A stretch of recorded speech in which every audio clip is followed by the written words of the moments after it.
fourth consecutive season. Can you just marvel at that as more than what pounding you guys take at quarterback?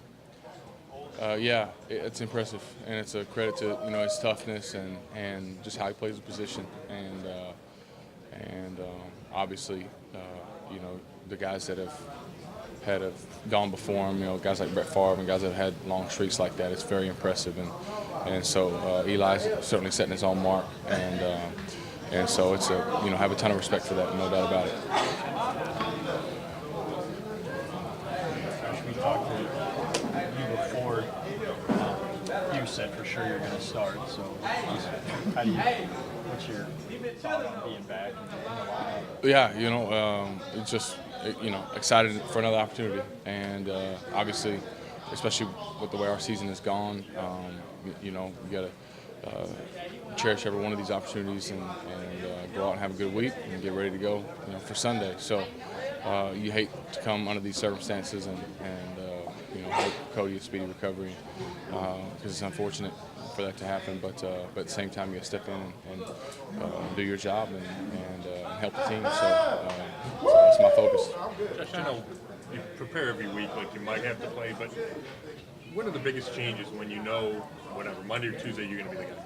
Yeah, I mean, you just obviously you get the reps, so you get the sense of timing and the feel for the concepts, the pass concepts against those defenses, and that's the biggest I think difference, and it's very helpful. So today was a good day of work. It was fun to be out there and get the work, and I think it'll be beneficial for Sunday. So that's the number one thing is just you get the timing, and you can go get timing and have that with your guys, but it's against the looks on defense that you're going to be facing. So that's where the value is, and so I'm looking forward to that this week. Josh, you know how tough it is to be hurt and be on the side and not feel part of the team. How much do you appreciate that RG3 has stayed around and stayed engaged and tried to help out as best he can? Yeah, it's to me it's the way to do it, because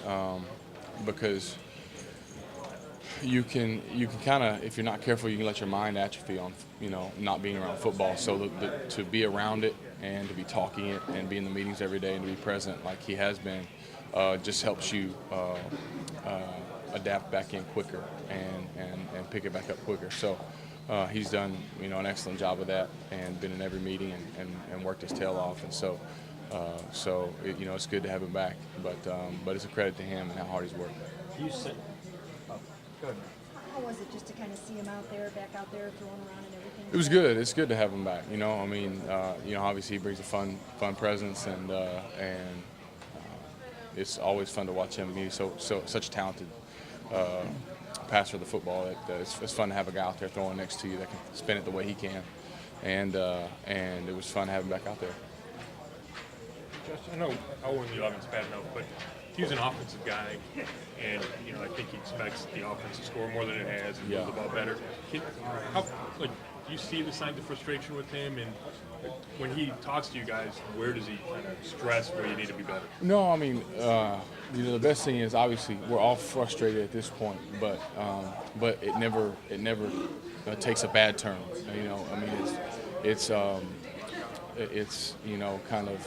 It's frustration that turns into motivation to get it right, and he's doing a great job of leading us from that regard, and obviously just how much we can improve across the board on things with the type of offense we want to be. I know we got to do everything better, but obviously we want to get the run game going for sure, and play more efficiently in the passing game. So whenever you're not doing the things that you expected to do, there's going to be a level of frustration. But he's done a great job of coming in and teaching every week, and bringing great energy and drawing that out of us. So it's on us as players to continue to grind, to do some little things different, maybe study your notes a little more, watch a little more tape, whatever it takes to continue to build your process that's going to get us over the hump and allow us to win football games. Do you see his schemes and game plans being the right ones? They should be successful? Absolutely. I mean, I think you've seen it early on during the year with different things that we did. we feel the same way, but sometimes, whether it's the opponent or, through, different injuries and some changing of personnel, I mean, you fight through that. So, continuity would certainly help, but at the same time, again, it's on us to get the game plan. We feel like we put together good game plans and just really internalize it and be able to go out and execute it better. Josh, some people are touting Landon Collins as Defensive Player of the Year. What do you see out of him?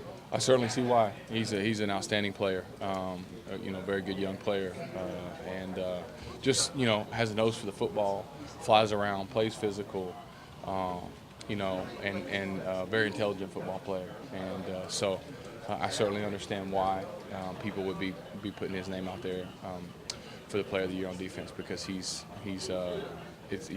shows up on tape. You see it on tape for sure. So with 5 interceptions, he doesn't just stay in the box, obviously. No, he moves around, and obviously with 5 interceptions, it speaks to his ball skills. If it's when he's around the ball, he's going to get it, and he's got a good nose for it. And like I said, not only that, but he plays physical, and he's just a hard football player and hard-nosed football player. And that's I think you look at guys that play that way, and you feel like they play the right way. They play the position the right way, and flies around, and he's a difference maker on that team for sure. Obviously, Ed Reed did it for so long. And so Yeah. consistent. Yes. Hall of Famer. But when you hear those comparisons, is it that crazy, or Yeah. do you see Yeah. something to it? I don't know. I came in with Ed, and I hold him in a high regard, because he did it for so long at such a high level. A little bit different, kind of the things that he did and the things that Landon's doing, different but same in their approach and in the way that they play their position and with the speed and intensity, but yet you have the intelligence and the ball skills to make plays and to create turnovers. So he's an impressive guy, and if he stays at this pace, there's no doubt that he'll certainly be in that conversation with Ed and guys like that. Josh, Corey went up and made at least one good catch while you were in there, and he's shown some flashes. I think he only caught like 4 of his 12 targets, and he was out a long time. But how's Corey doing, and do you hope to get him more involved? Yeah, he's coming along. Obviously, there was a reason why Corey was drafted so high, and because it's his ability to make plays with the football in his hands, and that's what we got to do.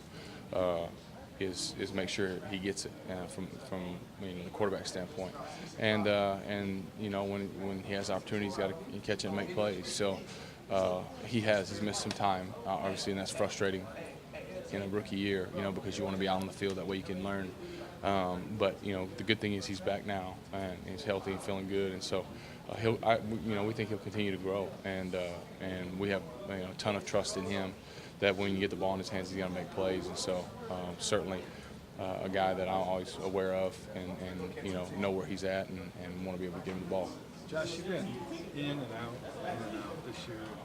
Have you ever gotten a feel for Pryor's speed, and even Coleman for that matter? Yeah, it's the toughest part, because the lack of continuity for all of us, and and when one guy's up and Corey's not been healthy, and vice versa. But we're getting a better feel. We're getting there. Guys on game day sometimes are a little different than practice, especially on long balls and stuff like that. But so you try to work on that timing, and that grows the more you play together. And so, but we had a good day of work today, and great opportunity to work on some of that stuff. And I think Terrell's he's first year kind of playing the position, and all of us especially with Cody and obviously Robert was hurt, but all of us coming into it, it was just a new group coming together. So some of these things just take time, and when you look across the board at other teams that you feel like have been together for a while, you respect their kind of timing and the position and the passing game that they have, and I believe that's what's going to happen here. We're going to build to that, and because Coach Jackson holds us to that standard, but it's just a matter of having those times week in and week out, and spending that time together to gain that. When do you start looking ahead to the weather forecast for Sunday, Josh?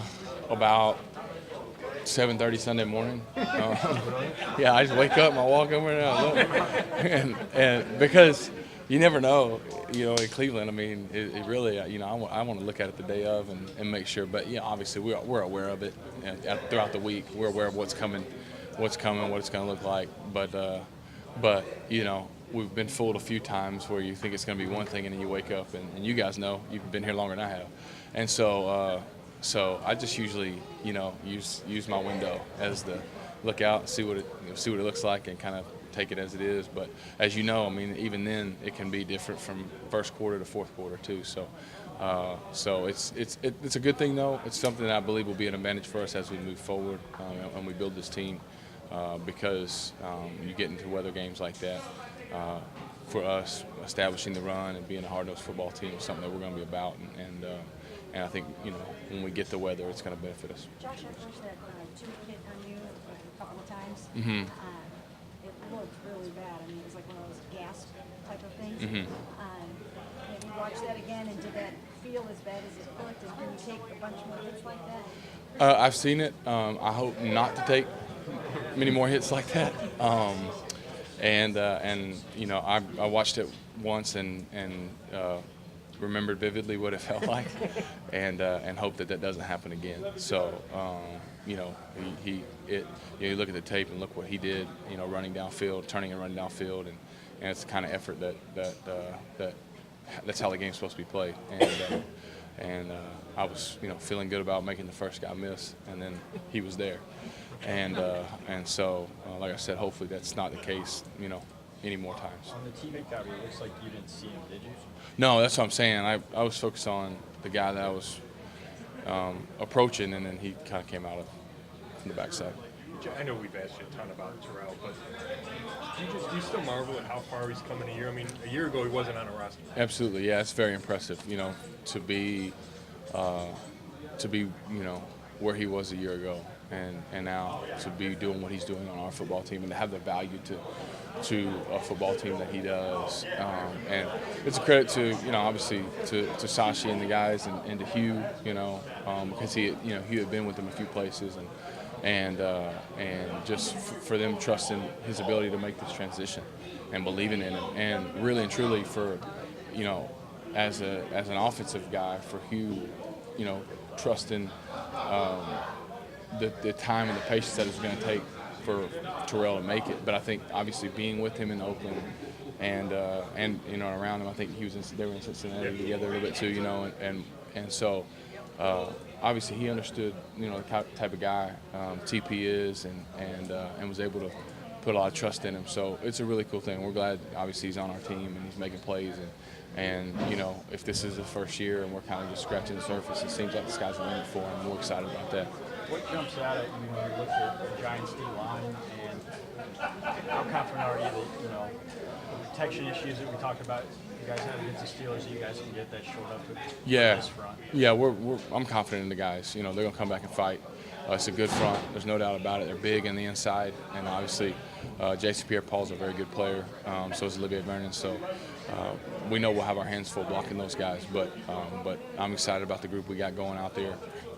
I know that they're going to fight and give us plenty of time to do what we need to do to move the football.